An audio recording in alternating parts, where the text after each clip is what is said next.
Assalamualaikum warahmatullahi wabarakatuh. Selamat pagi anak-anak hebat. Apa kabar anak-anak semuanya? Sehat kan? Di masa pandemi COVID-19 ini, kita harus selalu mengikuti protokol kesehatan, yaitu selalu mencuci tangan, memakai masker, dan juga menjaga kesehatan tubuh kita agar kita semua terhindar dari COVID-19. Sebelum memulai pembelajaran ini, kita berdoa dulu ya menurut agama dan kepercayaan kita masing-masing. Berdoa mulai. Selesai. Hari ini kita belajar tema 4, yaitu tentang berbagai pekerjaan. Subtema 1, jenis-jenis pekerjaan. Adapun tujuan dari pembelajaran ini yaitu 1. Setelah menganalisa peta, siswa mampu mengidentifikasi kondisi geografis dan pekerjaan dengan tanggung jawab. Setelah mengamati gambar dan berdiskusi, siswa mampu menjelaskan hubungan antara sumber daya alam dan kondisi geografis dataran rendah, dataran tinggi, dan juga perairan dengan tanggung jawab. Dengan mengkaji bacaan tentang sumber daya alam dan pekerjaannya, siswa mampu menjelaskan hubungan sumber daya alam dan pekerjaan yang ada di daerah tersebut dengan tanggung jawab. Setelah menganalisa gambar, siswa mampu mengidentifikasi pekerjaan-pekerjaan yang ada di daerahnya dengan cermat. Peta geografis. Pada peta ini, kalian bisa memperhatikan di sini terdapat dataran tinggi, dataran rendah, dan juga perairan. Biasanya pekerjaan di setiap daerah itu berbeda-beda sesuai dengan letak geografis yang ada, yang sesuai dengan daerah tersebut. Yang ada pada dataran tinggi, yang ada pada dataran rendah, dan juga perairan. Dataran tinggi yang biasanya disebut dengan plato merupakan dataran yang terletak pada ketinggian di atas 700 meter dari permukaan air laut. Ciri-cirinya beriklim sejuk, pertanian dibuat terasering, amplitudo suhu harian dan tahunan besar, udara kering, legas atau kelembapan udara nisbi sangat rendah, jarang sekali terjadi hujan. Dataran rendah.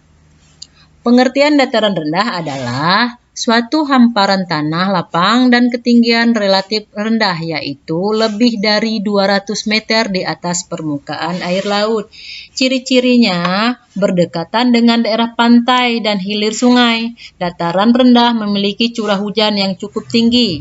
Dataran rendah banyak digunakan sebagai tempat tinggal dan biasanya termasuk kawasan padat penduduk karena itu cocok untuk ditinggali.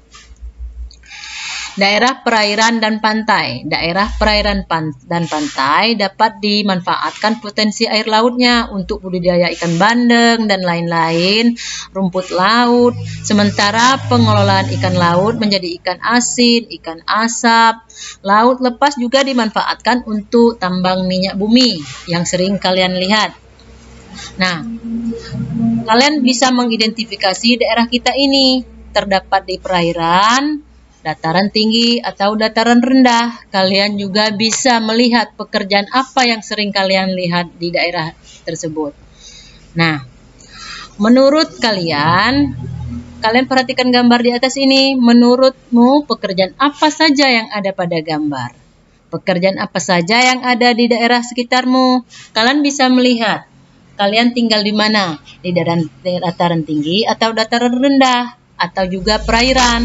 Nah, nanti kalian kalau sudah tahu kalian tinggal di letak geografis yang mana, kalian juga tahu pekerjaan apa yang cocok atau yang sering kalian jumpai di daerah sekitarmu.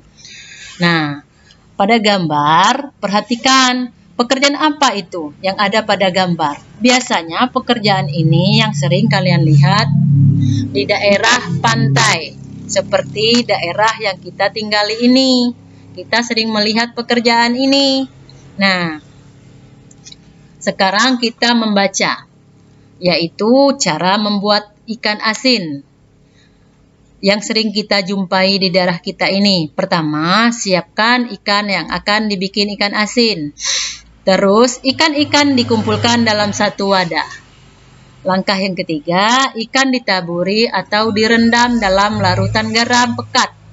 Ikan-ikan yang besar biasanya dibelah atau dipotong-potong lebih dahulu agar garam mudah meresap ke dalam daging. Diamkan selama 10-24 jam. Yang terakhir, jemur ikan yang sudah direndam di bawah terik matahari langsung selama 1-2-3 hari. Ikan asin tidak akan bau dan aman dikonsumsi karena konsentrasi garam yang tinggi, dan menyusutnya cairan sel akan menghentikan proses autosolis dan menghambat pertumbuhan bakteri dalam daging ikan. Setelah itu, ikan-ikan ini dijemur, direbus atau difermentasi untuk meningkatkan keawetannya.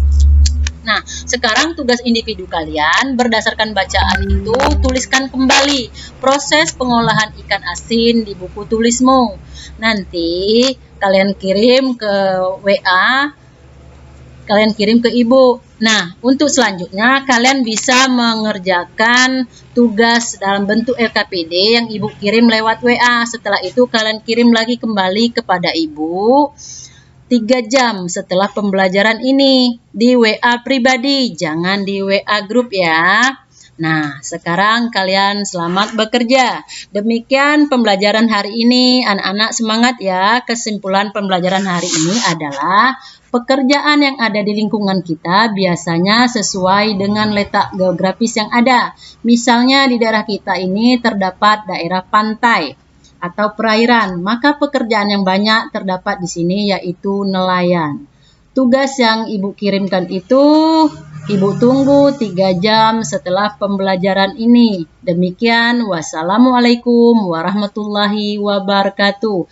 Tidak lupa ibu mengingatkan kembali, tetap ikuti protokol kesehatan agar kita terhindar dari COVID-19. Selamat bekerja anak ibu, semangat.